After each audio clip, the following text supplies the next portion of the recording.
gostaria de rapidamente, otimizando aqui o nosso tempo, de ler com vocês do Evangelho de João, capítulo 6, um capítulo magnífico, maravilhoso. E eu gostaria de ler desse capítulo 6 de João, os versos 66, 67, 68 e 69. O texto será projetado aqui, nós estamos lendo na versão, na NVI, e diz assim a palavra de Deus. Daquela hora em diante, muitos dos seus discípulos voltaram atrás e deixaram de segui-lo. Jesus perguntou aos 12, vocês também não querem ir? Simão Pedro lhe respondeu, Senhor, para quem iremos? Tu tens as palavras de vida eterna. Nós cremos e sabemos que és o Santo de Deus. Vamos orar? Senhor amado, Senhor Deus, como é maravilhoso, ó Deus, começar mais uma semana participando de um culto como esse, participando do sacramento, da ceia, e com as convicções que o Espírito Santo tem plantado em nós, convicções que têm sido fortalecidas por Tua palavra, por Tua fidelidade, por Tua bondade. Eis aqui uma parte do Teu rebanho e temos convicção de que o Senhor conhece a cada uma dessas Suas ovelhas, pela individualidade de cada um, de cada uma.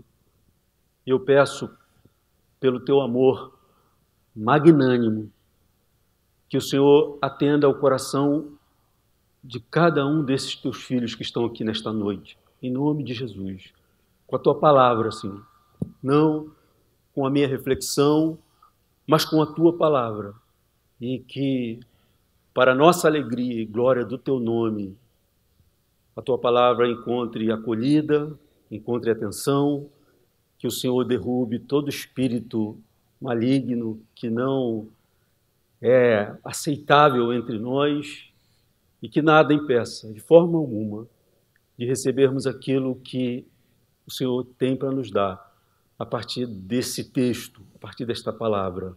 Sabemos que estamos aqui diante de Ti, com a convicção de que temos que, através de Jesus Cristo, nós podemos Te cultuar, Te bendizer, orar a Ti.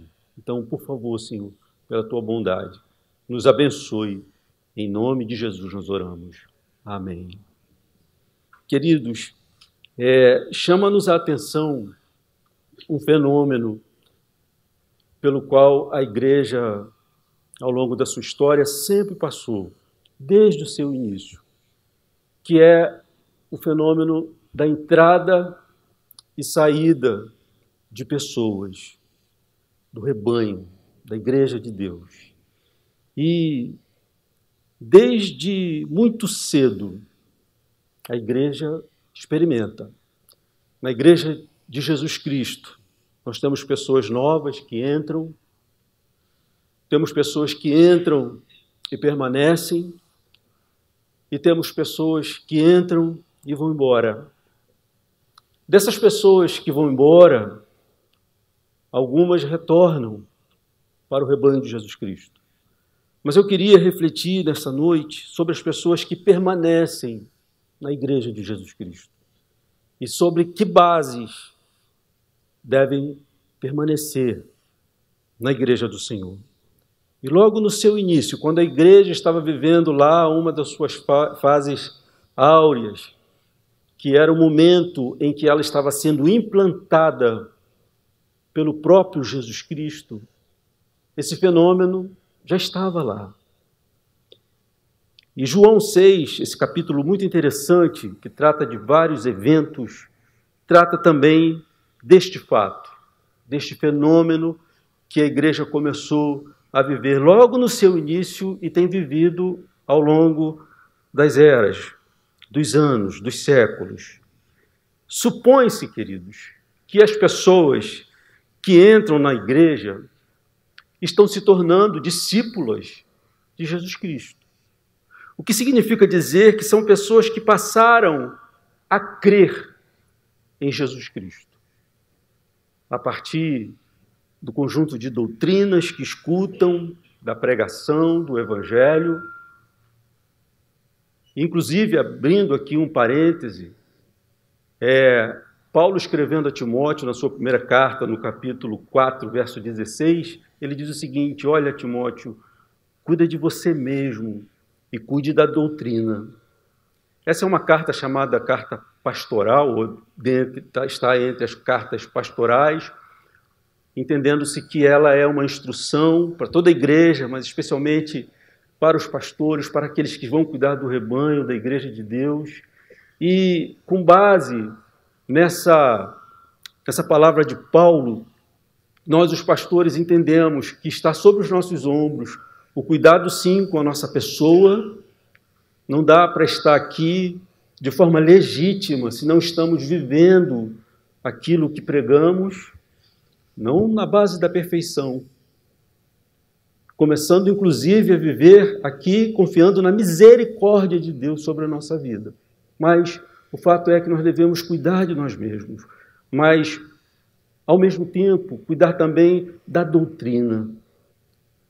E no mundo de hoje, com tantas vozes, com tantos evangelhos, nós encontramos até, amados, cristianismo sem Cristo, outros evangelhos,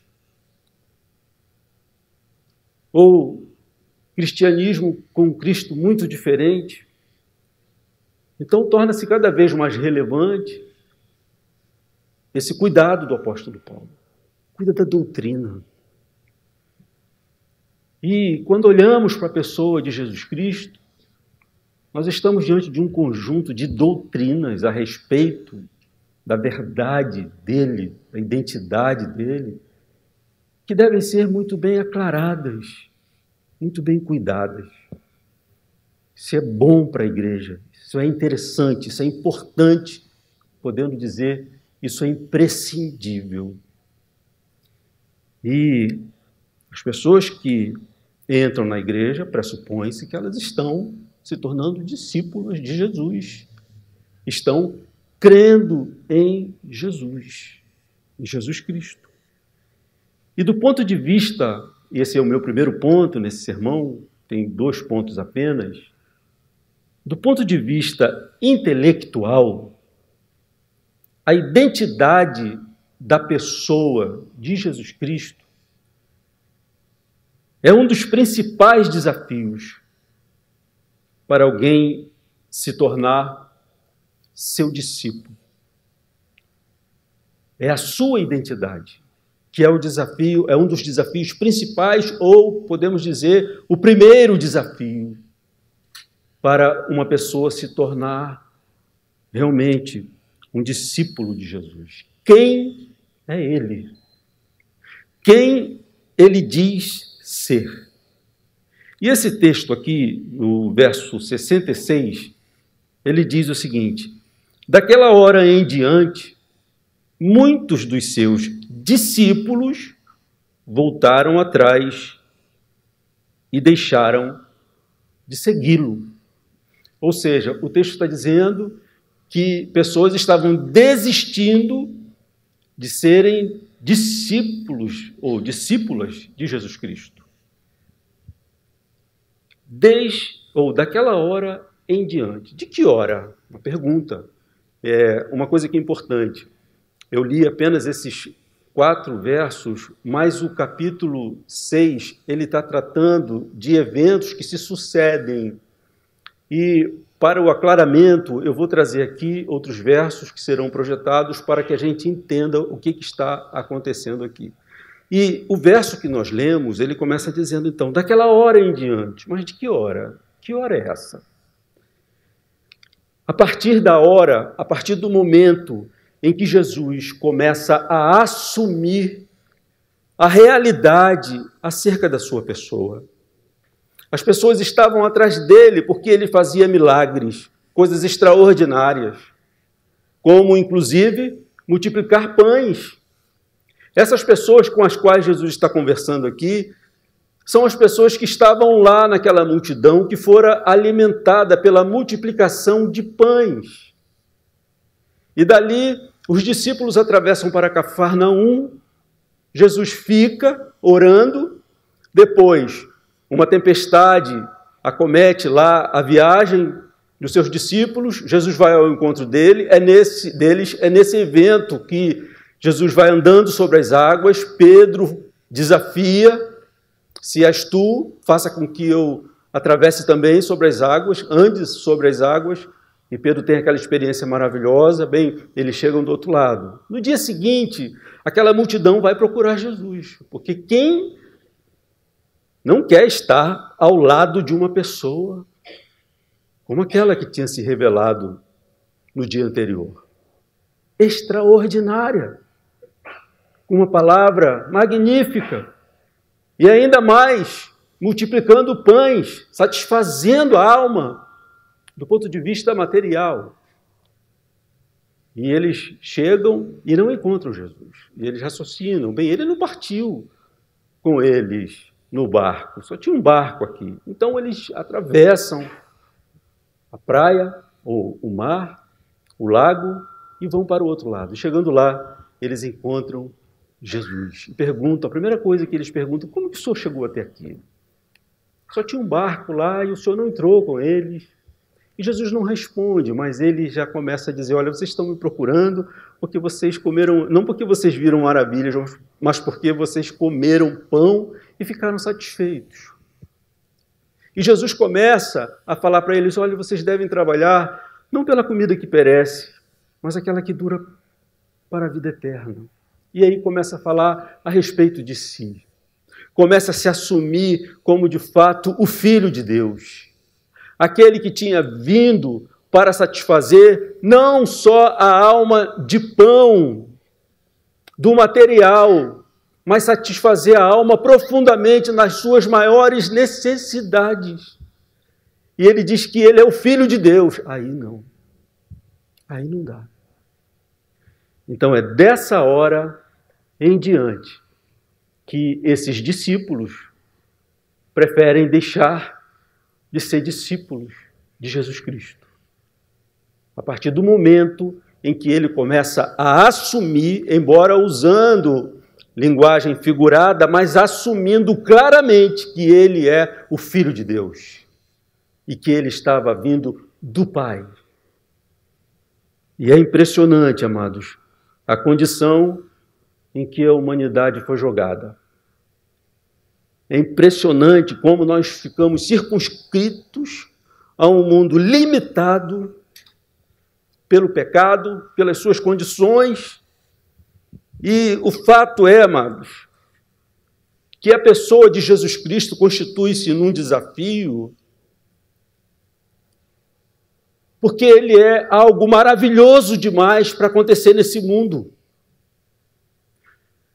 Ele é extraordinário demais para ser uma realidade.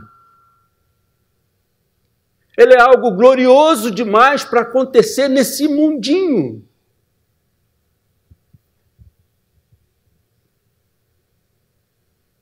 E eles tinham vindo de um evento onde eles viram o extraordinário. E não só na multiplicação de pães, mas em tantos outros sinais. Mas acontece, amados, que outras razões, preste atenção, devem justificar coisas extraordinárias acontecendo nesse mundo. Não Deus entrando na história. Eles tinham vivido o evento. E outras razões deveriam justificar aquelas coisas extraordinárias.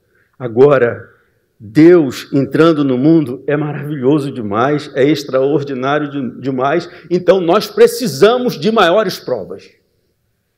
E no verso 30,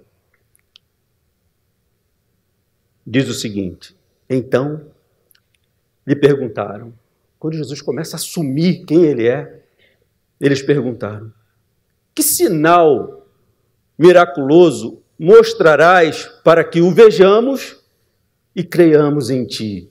O que farás? Ou seja, amados, tudo que eles tinham visto Jesus fazer não fora suficiente, porque o que Jesus estava requerendo acerca da sua pessoa era algo muito grande, extraordinário, e que eles precisavam de provas maiores. Porque não dá para dizer que Deus entrou nesse mundo, nessa história circunscrita. Não dá para acreditar nisso. Ainda que quem esteja dizendo isso tenha multiplicado pães diante dos nossos olhos, mas isso é extraordinário demais. Não dá para crer. Eu quero maiores provas. Agora, amados, é interessante, porque embora fosse aqui um povo que acreditasse na existência de Deus e na interferência de Deus na história. Vejam bem, amados, nós não estamos aqui lidando com céticos no sentido moderno. Ali estavam homens e mulheres que acreditavam na existência de Deus e na interferência de Deus na história. Agora, Deus entrar na história, não. Por que eu estou falando isso, amados? No verso 31, nesse diálogo, eles dizem o seguinte: os nossos antepassados comeram o maná no deserto, como está escrito. Ele lhes deu a comer pão do céu. O que eles estão dizendo aqui é o seguinte, que de fato houve uma interferência de Deus na história. A história deles era marcada pela intervenção divina. Agora, falar de encarnação é demais.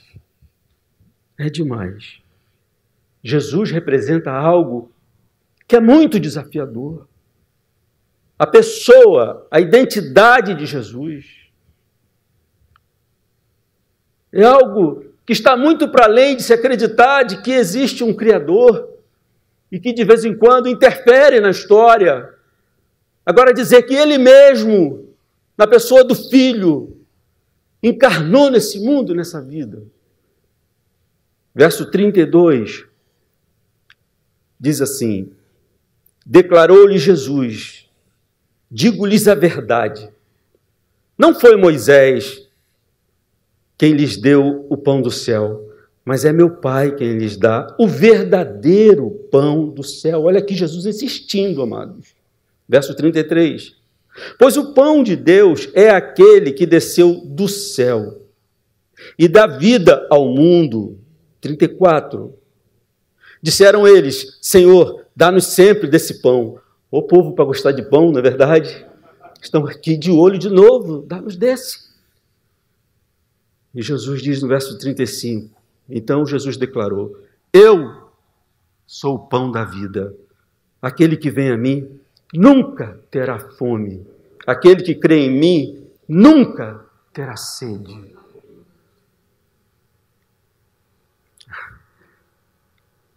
Até para um povo, amados, que não duvida ou não duvidava da existência de Deus e não duvidava da sua intervenção, Jesus significava algo para além da capacidade deles para crerem nisso. Vejam bem, mas estão entendendo o que nós temos aqui? É gente que crê em Deus, crê na interferência de Deus, mas acreditar que Ele entrou nessa história, nesse mundo, é algo que está para além da capacidade humana, ainda mesmo do crente na existência de Deus. Deus, para eles, era um Pai Salvador, mas de outra ordem, não dessa que Jesus está propondo, entrando no mundo, encarnando na história. Acontece, queridos, que o que eles tinham ali, diante deles, é que o Deus vivo, no mistério da sua existência excelente, estava entre os homens como Salvador, na pessoa do seu eterno Filho. Isso é glorioso demais para os olhos humanos, embaçados por essa existência, muitas vezes cegos por esse mundo, um mundo caído. Isso é glorioso demais para olhos humanos que vivem, conhecem a vida neste mundo caído, contemplarem a partir dos olhos e crerem no seu coração. E Jesus denuncia isso. Verso 36, ele diz assim: mas como eu lhes disse, vocês me viram, mas ainda não creem. Então, como nós lemos no verso 66, daquela hora em diante, muitos dos seus discípulos voltaram atrás e deixaram de segui-lo. Quando Jesus abre o verbo, abrindo o verbo, acerca de si mesmo, quem ele era, quem é ele. Então, alguns dos discípulos desistem. Isso é demais. Eu vou até aqui. Comer pão multiplicado é maravilhoso. Saber que existe um Deus, Criador de tudo isso, porque algo tem que justificar, né? Somos pessoas inteligentes. Mas encarnação, Deus nascendo da Virgem, e eles jogaram isso na conversa. Não é esse o filho de José? Como que ele está dizendo isso? Isso é demais. Vou até aqui. Domingo que vem eu não apareço nesse culto. Vou embora. Gosto de tudo. A música é maravilhosa. As pessoas nos tratam bem. Quando oram, dá para sentir até uma coisa na alma, mas olha, aí não. Mas, amados, embora muitos tenham ido embora, alguns permaneceram ali, inclusive os 12. E eles precisavam saber se queriam ficar e sobre que bases deveriam permanecer. E Cristo denunciou já lá atrás o grupo que estava procurando por ele, por motivos legítimos, podemos dizer. Pão é essencial para a vida, legítimo. Querer ter nutriente, nutrição, mantimento, mas reduzir a pessoa de Jesus Cristo a esses motivos é o maior dos equívocos que alguém na Igreja de Cristo pode cometer. Versos 26 e 27, Jesus tinha denunciado: a verdade é que vocês estão me procurando não porque viram os sinais miraculosos, mas porque comeram os pães e ficaram satisfeitos. Não trabalhem pela comida que se estraga, mas pela comida que permanece para a vida eterna, a qual o Filho do Homem lhes dará. Deus, o Pai, nele colocou o seu selo de aprovação. Bem, e aqui, quando as pessoas contemplam aqueles discípulos indo embora, a impressão que dá é que tenha sido assim, num tom até de afronta, né? Levantar ou dar as costas para aquilo que Jesus e vão embora. Em contrapartida, o outro grupo fica ali extasiado, ouvindo o que ele estava falando, refletindo no seu coração, no seu interior. Mas Jesus quer deixar isso muito claro. Ele quer fazer muito bem essa divisão. E ele então pergunta no verso 67.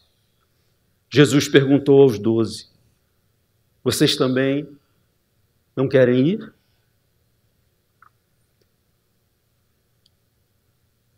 Eu coloquei aqui como primeiro ponto que a identidade da pessoa de Jesus Cristo é um dos principais desafios para se tornar discípulo dele. O segundo ponto, amados, é que vencido o desafio da identidade de Jesus Cristo, o horizonte que se abre diante de nós é esplêndido e maravilhoso. E é sobre isso que eu quero tratar nesse segundo ponto. Vencido esse desafio da identidade de Cristo, como foi colocado até aqui, nós podemos olhar para a vida e contemplar um horizonte infinitamente mais amplo. Nesta vida, amados, nesse tempo que nós vivemos. Pense você em todas as possibilidades que a vida tem aberto diante do seu horizonte. E eu sei que tem pessoas para quem a vida abre todas as possibilidades. E essas pessoas podem dizer, olha, eu sou um felizardo, uma felizarda. Nasci na família certa, no lugar certo. A vida está abrindo diante de mim possibilidades e possibilidades. Eu não tenho do que reclamar. Então pense em todas as possibilidades que são reais, que a vida, este mundo, esta vida, está abrindo para você.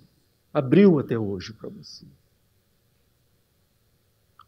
Por maiores que sejam estas possibilidades, quando nós conhecemos e acreditamos, compreendemos quem Jesus Cristo é em sua identidade, tudo que parecia grande demais torna-se pequeno demais.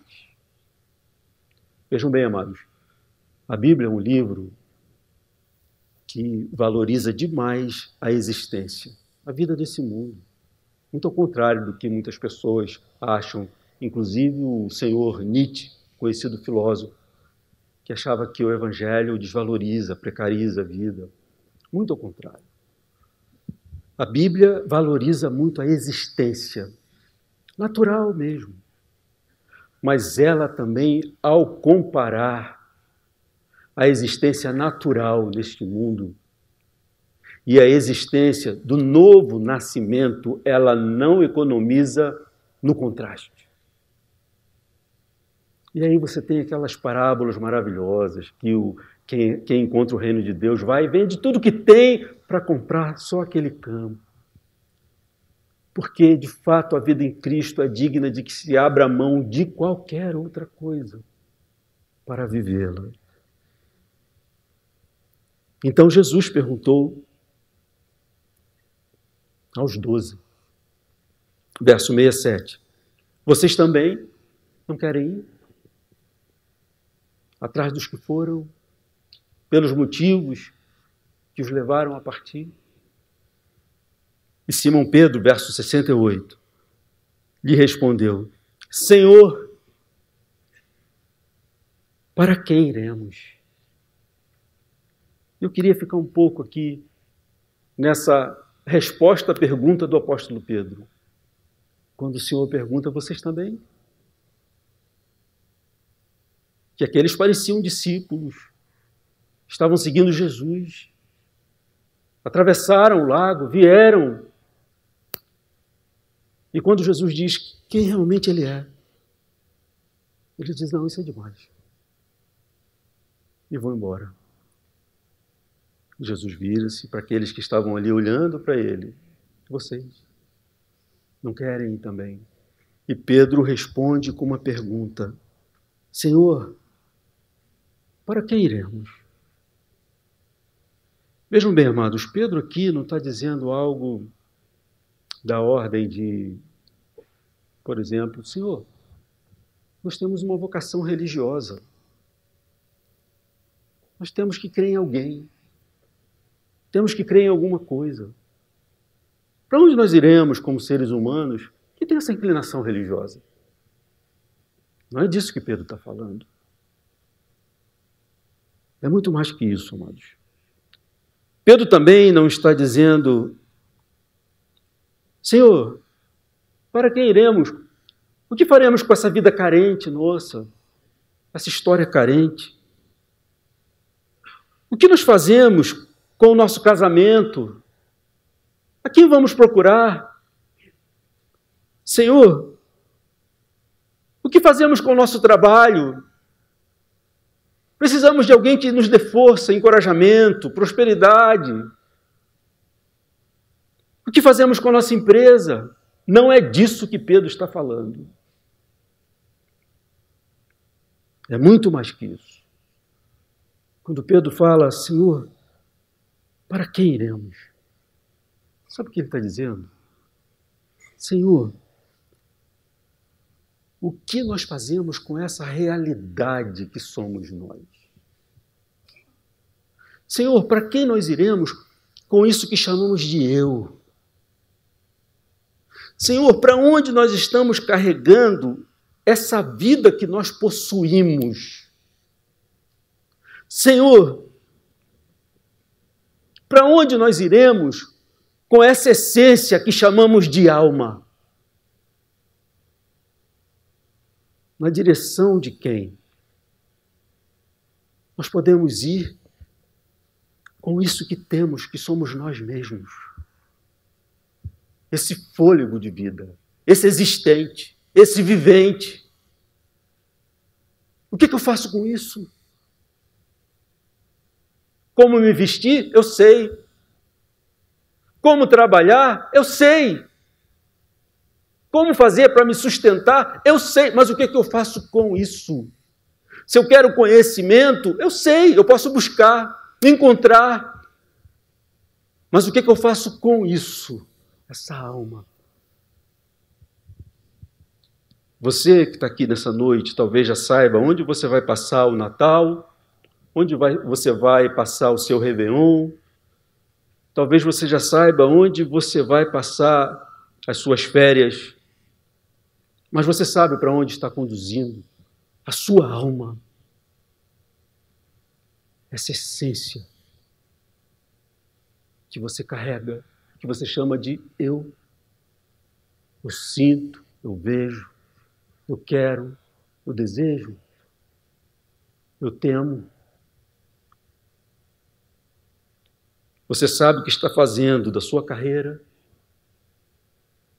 Você sabe o que está fazendo do seu casamento, do seu patrimônio. Mas você sabe o que você está fazendo da sua alma e com sua alma. Era esta a pergunta de Pedro, amados. Era esta a preocupação de Pedro. E deve ser esta a preocupação de todo ser vivente, amados. E é impossível que não seja. Sabe por quê, amados? Não se preocupar com isso constitui-se numa insensatez denunciada por Jesus Cristo em uma de suas parábolas, em que ele diz que um agricultor tinha produzido muito no seu campo e senta-se e começa a pensar, o que eu vou fazer? O campo está produzindo demais. Já sei, eu vou derrubar os meus celeiros, meus armazéns, vou construir outros maiores e vou colocar tudo lá. E assim faz. E depois eu digo para a minha alma, olha, agora você tem sossego, dizendo para a alma, amado. Você deve viver, usufruir disso tudo, porque você tem tranquilidade. Aí o Senhor Jesus diz assim, pois naquela noite o Senhor vai cobrar a sua vida. Insensato. Isso tudo que você construiu com a força da sua vida, para quem será? Porque para a sua alma não vai ser. Então, estão entendendo, amados? Que se a nossa vida se constitui nessa busca de só nos preocuparmos com isso que está aqui, é chamado pela Bíblia de insensatez. Em algumas versões, loucura, falta de razão, desrazão. E era com isso que Pedro estava aqui se preocupando quando perguntava, Senhor, para onde iremos nós? Já era um homem que tinha um rumo, embora jovem, conhecia o que a vida era capaz de lhe dar e o que não era. E é com base nisso que ele pergunta. Queridos, eu quero dizer aqui uma coisa. Essa pergunta de Pedro, ela é universal. Deve ser universal. Não é só algo, no caso de Pedro, essa é uma pergunta universal. Para onde nós estamos indo com esse fôlego de vida? Precisamos de alguém, queridos, em cuja direção possamos ir. E por que alguém? A pergunta dele é: para quem iremos? Porque é um absurdo pensar numa vida, num mundo, criado a partir de uma coisa. Aqui já tem uma teologia do apóstolo Pedro. Tem que ser alguém. Porque esse mundo revela o tempo todo um telos, uma finalidade. Sabemos disso. Então a pergunta certa, para o que iremos, ou para, não é para o que iremos, ou para onde iremos, mas para quem iremos. Porque aqui nesse mundo, amados, nós já experimentamos que todas as alternativas já se mostraram inválidas para satisfazer de fato a alma. E é com base nisso que Pedro está perguntando: para quem eu vou? Eu leio muito um teólogo holandês chamado Herman Bavinck e gosto muito da sua teologia, um homem muito famoso na história da igreja, na sua teologia reformada. E ele diz algo que eu gostaria que você prestasse atenção aqui, que tem muito a ver com o que nós estamos aqui falando. Ele diz assim: embora as artes e as ciências sejam armas poderosas na luta pela existência, e a cultura sirva para tornar a vida humana mais prazerosa e enriquecê-la, tudo isso é inútil para trazer aos seres humanos felicidade duradoura e um bem eterno. E continua ele: no entanto, isso é o que os seres humanos consistentemente e em toda parte procuram na religião. Esse desejo surge neles, nos seres humanos, a partir de níveis de necessidade muito mais profundos do que aqueles que podem ser satisfeitos pelo mundo ao seu redor. E aí ele conclui citando Santo Agostinho: o coração humano é criado para Deus e só encontra descanso quando descansa nele, em Deus. Para quem iremos? E aí ele completa de forma maravilhosa, verso 68. Senhor, para quem iremos? Tu tens as palavras de vida eterna. Não dá para te deixar. Agora é tarde. Ainda que eu queira, eu não posso te deixar, porque eu encontrei o que eu sempre busquei.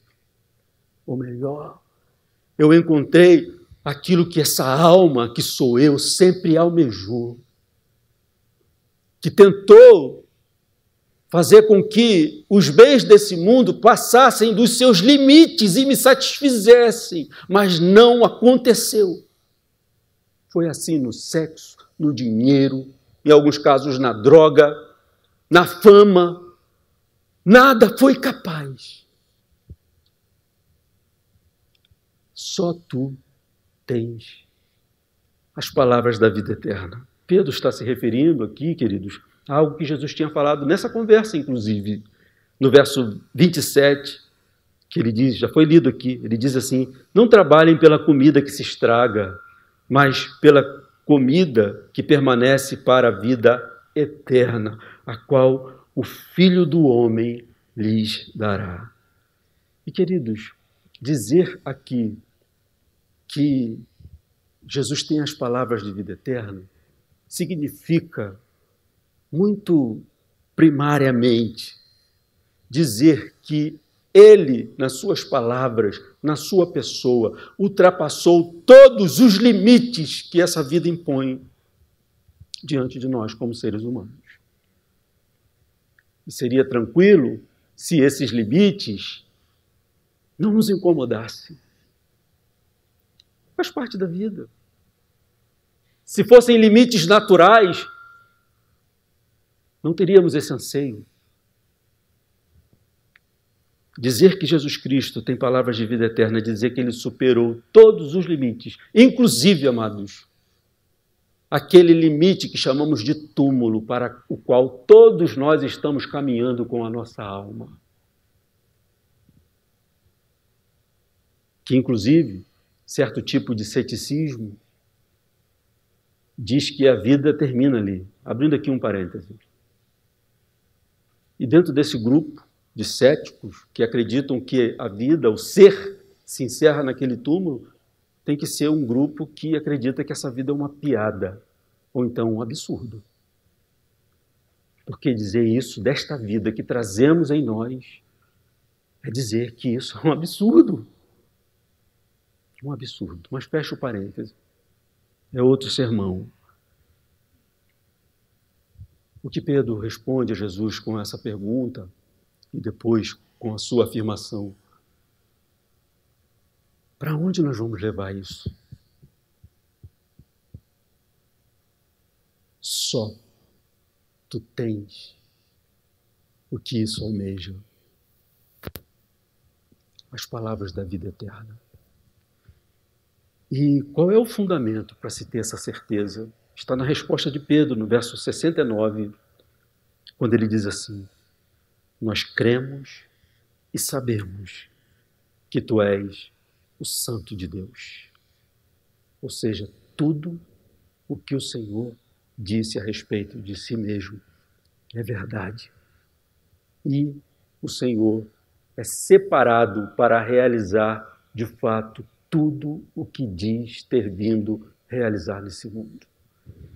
É muito triste, queridos, quando nós olhamos para aquele relógio ali e nosso tempo estourou.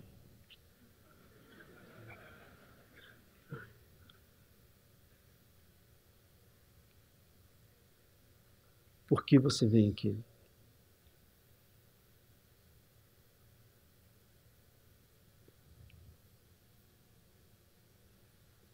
O pão que ele dá tem uma hora que pode acabar. É interessante, amados, porque aquilo que se tornou um desafio insuperável para aqueles que foram embora, tornou-se uma razão indubitável para permanecerem em Cristo, mesmo a despeito dos sofrimentos. Estou falando aqui do apóstolo Pedro, que, segundo a tradição, foi martirizado por causa da sua fé em Cristo Jesus. Olhem a diferença, amados. Olhem a diferença. A fé em Jesus Cristo abre um horizonte diante de nós que não significa uma esperança numa vida eterna no sentido de duração somente. É sim, glória a Deus por isso. Porque essa alma que nós trazemos foi feita para viver. A morte é salário do pecado. Mas não é só no sentido de duração essa eternidade, é no sentido de qualidade, amados. Porque o que você levará para a eternidade é essa vida que você tem hoje. Ela vai ser glorificada, obviamente, mas é você quem vai entrar lá na eternidade. Amém? E só tem essa confiança quem crê que, de fato, ele entrou neste mundo. A segunda-feira que você vai viver amanhã, de certa forma, foi vivida por ele. Os desafios, ele tudo experimentou. A sua fraqueza, ele a tomou e levou sobre a cruz. Outras razões podem manter as pessoas procurando Jesus, como aquelas pessoas de praia em praia, atrás de pão. Hoje, muitas pessoas vão de igreja em igreja, procurando também seus benefícios, que muitas vezes são legítimos, mas resumir a nossa fidelidade a Cristo aos seus bens e ignorar a sua gloriosa pessoa é o maior dos equívocos que podemos cometer na nossa caminhada como cristãos. A minha oração nessa noite é que você não abra mão de olhar para a glória dessa pessoa. Nós viemos aqui domingo após domingo, amados, para glorificá-lo. E que seja Ele o adorado da sua vida. Amém? Porque é com Ele que você pode olhar para a vida e rir até mesmo diante de alguns desafios que ela impõe para você. E você pode dizer, é tudo passageiro. Vamos ficar de pé, vamos orar.